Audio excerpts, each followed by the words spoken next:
एक लड़की थी, वो रस्सी पे चला करती थी, बहुत मौज में चला करती थी। लोग उसको बोलते थे कि ये तो आंखें बंद करके भी चल जाए, ये तो नींद में भी चल जाए। वो इतनी पारंगत हो गई थी रस्सी पर चलने में, ऐसे अपना लेती थी। और इतनी पारंगत हो गई थी कि उसने अपनी जो डंडों की ऊंचाई थी, कि जिस ऊंचाई पे वो रस्सी पर चलती थी, उसने खूब बढ़ा दी थी। आम आदमी जितना ऊंचा होता है, उससे वो 4 गुनी ऊंचाई पर चल रही है। समझ लो 20 फीट 25 फीट ऊंची वो चल रही है। इतना ऊंचा तो कोई चलता भी नहीं है रोप वॉकर, मस्ती में चला करे। तो कई लोगों को उससे बड़ी ईर्ष्या हो गई, लड़कियों को ही, पता नहीं क्यों, पर उनमें थोड़ी ज्यादा देखी जाती है। बड़ी ईर्ष्या हो गई, बोल रही इसको तो बड़ी शाबाशी मिलती है और सबका ध्यान खींच लेती है अपनी ओर, बिल्कुल एकदम हीरोइन बनी जा रही है। वहां एकदम आकाश में टंग के चलती है ऐसे, और मस्त दनादन ऐसे मटकते हुए चलती है। तो लड़कियों ने कहा हम मन जानते हैं, हमसे ज्यादा मन कोई नहीं जानता।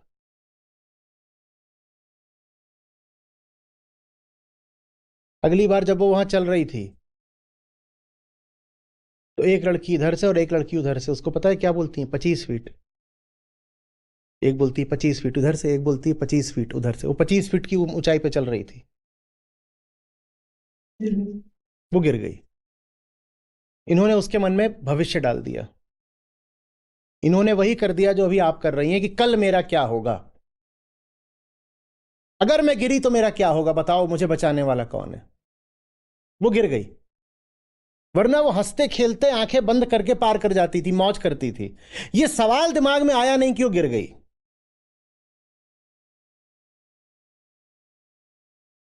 समझ में आ रही बात? ये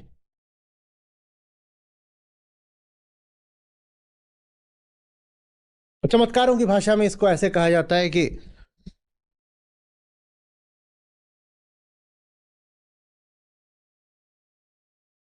एक आदमी था, वो गया किसी, अभी कहानी भर है, मैं इसको लेना नहीं चाहता कि चमत्कार आ जाते हैं लोगों की, फिर बुद्धि जग जाती है। अच्छा, ऐसा होता है क्या?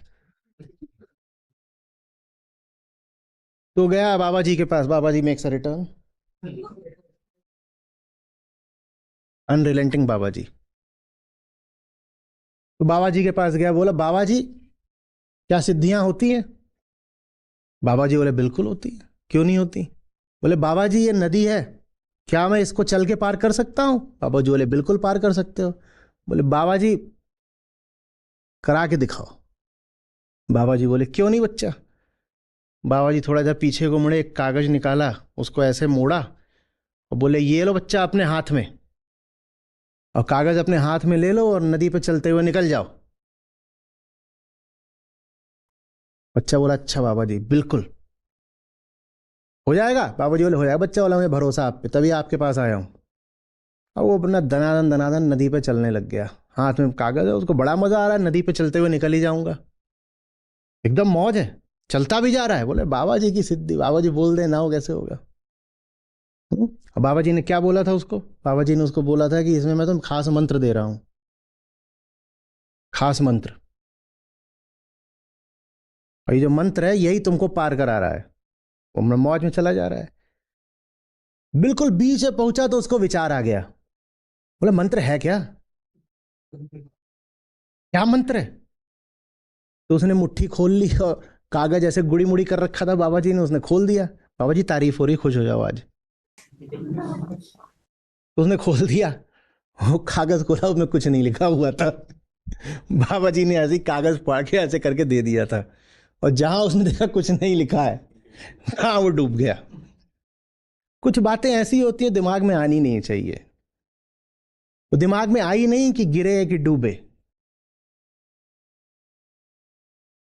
अध्यात्म का यही फायदा है, ये नहीं कि आपको सब सवालों के जवाब मिल जाते हैं। फायदा ये है कि व्यर्थ के सवाल दिमाग में आने बंद हो जाते हैं। कोई आके आपसे पूछे अच्छा तुम ये सब कर रहे हो,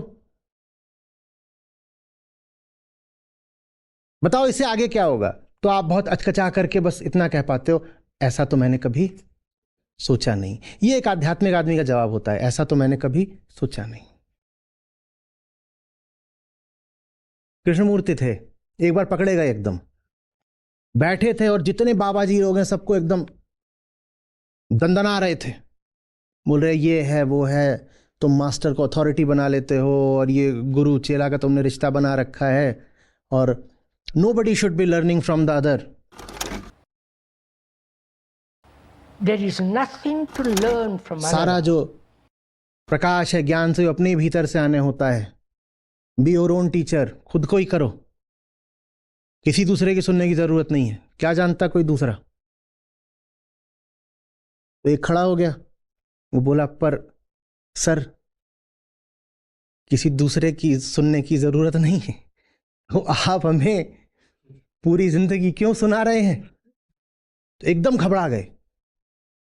मालूम है क्या बोलते हैं? वही जो बोला अचकचा के, but I don't do it on purpose. हाँ,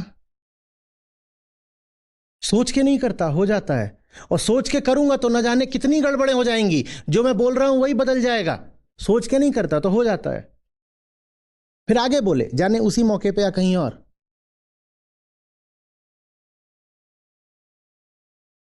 बोले फूल खिलता है तो खुशबू अपने आप फैल जाती है. फूल दौड़ा दौड़ा के खुशबू थोड़ी बिखेरता है. I don't do it on purpose. मैं हूं इसलिए बोल रहा हूं. मेरे होने से मेरी बात आ रही है. मुझे बोलना नहीं है, मुझे होना है. मेरे होने के कारण मैं क्या करूं? मैं मजबूर हूं.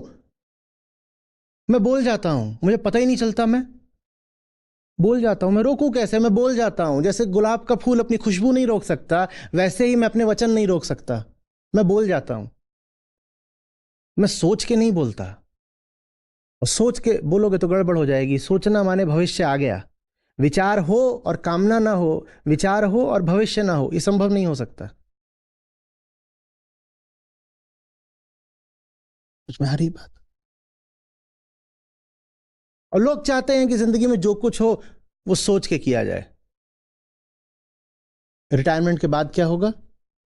सोच के करना है. ये सोचने के लिए समय चाहिए. सोचने के लिए अभी जो है उससे परायापन चाहिए. चलिए मैं आपसे एक सवाल कर रहा हूं. आप अगर किसी ऐसी चीज में डूबी हुई हो जिससे आपको बेइंतहा प्यार हो गया हो, बेइंतहा प्यार, हाँ, नहीं मिल रहे हैं डॉलर बहुत, तो भी पहली बात क्या आपके पास वक्त होगा सोचने के लिए कि 80 की उम्र में क्या होने वाला है?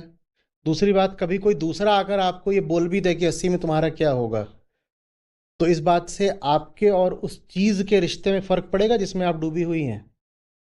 नहीं. तो समस्या फिर भविष्य की है या वर्तमान की है? वर्तमान. भविष्य के बहुत ख्याल आ रहे हो तो समस्या भविष्य की नहीं है, वर्तमान की है. जो वर्तमान के साथ पूरा इंसाफ नहीं कर रहे होते, पूरी वफा नहीं कर रहे होते, उनको ही भविष्य को लेकर चिंता होती है. फिर उदाहरण भी एक ही दिशा से आते हैं. बहुत कुछ हो सकता है. 75 का होने पर यह भी हो सकता है कि मेरे पास पैसे ना हो. ये भी हो सकता है. ये भी हो सकता है कि मैं ऐसा हो गया हूँ कि मुझे पैसे की परवाह ना हो. हो सकता है मैं मर गया हूँ, हो सकता है मैं जिंदा हूँ, पता नहीं क्या हो सकता है, मुझे नहीं मालूम. जो भी हो सकता होगा मुझे सोचना नहीं, क्योंकि अभी मेरे पास जीने के लिए एक बहुत सुंदर वजह है और ये वजह मुझे आगे का नहीं सोचने देगी. मैं कहाँ से समय निकालूं आगे का सोचने के लिए? तो आगे का सोचने की बात भी बहुत ज़्यादा तब पैदा होती है ना, वही जो पर्सनल टाइम होता है. ये जो हमने एक व्यवस्था बनाई है ना जिसमें आप इतने घंटे काम करके इतने पैसे ले लेते हो और उसके बाद घर जा करके अपना पर्सनल टाइम एंजॉय करते हो और कह देते हो DND, डू नॉट डिस्टर्ब, ये मेरा पर्सनल टाइम चल रहा है. ये नर्क है व्यवस्था. और यही व्यवस्था है जो सब तरीके के घटिया कामों को जिंदा रखे हुए है. क्योंकि आप घटिया काम करके भी अपने आप को ये बहाना दे लेते हो कि अभी मेरे पास पर्सनल टाइम तो मिलेगा ना रिकवर करने के लिए. ये दुनिया ऐसी हो जाए कि ये जो व्यक्तिगत और व्यावसायिक है मामला, दफ्तर का और घर का, पर्सनल प्रोफेशनल, ये एक हो जाए तो कोई घटिया काम फिर कर कैसे पाएगा? वो घटिया काम जब एक हो गया, घर और दफ्तर, तो घटिया काम अब 24 घंटे चलेगा ना. 24 घंटे कोई घटिया काम कर ही नहीं सकता. घटिया काम तभी हो पाता है जब वीकेंड फ्री मिल जाता है, जब शामें और रातें फ्री मिल जाती हैं. और जिसकी ज़िंदगी में जितनी घटिया चीज़ें होंगी वो उतना ज़्यादा चाहेगा कि मैं अपने प्रोफेशनल टाइम को कम कर दूं, और बहुत झीकेगा। अगर प्रोफेशनल काम बढ़ा दिया जाएगा तो उसको बहुत चिढ़ लगेगी। उसे पूछो चिढ़ क्यों लग रही है? क्या इतना काम दे दिया कि 24 घंटे कम पड़ गए? नहीं। क्या इतना काम दे दिया कि 18 घंटे कम पड़ गए? नहीं।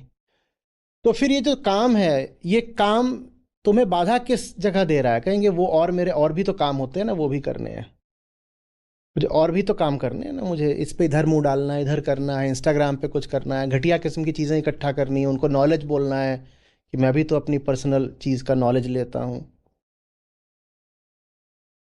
आपके सवाल का जवाब यही है कि ये सवाल आए ही नहीं।